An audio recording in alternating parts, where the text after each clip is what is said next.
সকাল বন্ধুরা, আজ হলো রবিবার মানে খাওয়া দাওয়া। তো সকাল শুরু হলো ব্ল্যাক কফি দিয়ে। ব্রেকফাস্টে ছিল ঝাল ঝাল অমলেট। আর যেহেতু সকাল থেকে অনেক শীত পড়েছিল তাই আর ভাত খেতে মন গেল না। তো কি খাবো ভাবছিলাম, তা কথাই মাথায় এলো গরম গরম লুচি খাওয়া যাক।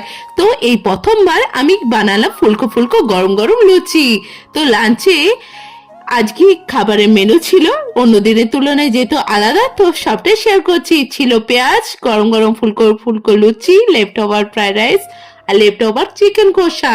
তো একটু রেস্ট নিয়ে দুপুরে বেরিয়ে পড়লাম বিকেলে এই সুন্দর দৃষ্টি দেখার জন্য। এটা হলো মথুরাচণ্ডী মন্দির। তো বাড়িতে এসে বানালাম chilli chicken, dry chilli chicken restaurant style. যদি তোমরা কেউ রেসিপি জানতে চাও অবশ্যই কমেন্টে জানিও। দেখে তো সেই রেস্টুরেন্ট স্টাইল সুস্বাদু মনে হচ্ছে। তোমরা জানিও কেমন লাগছে। খেতে সেই রকমই সুন্দর। আর রাতে ক্রেভিংসও ছিল।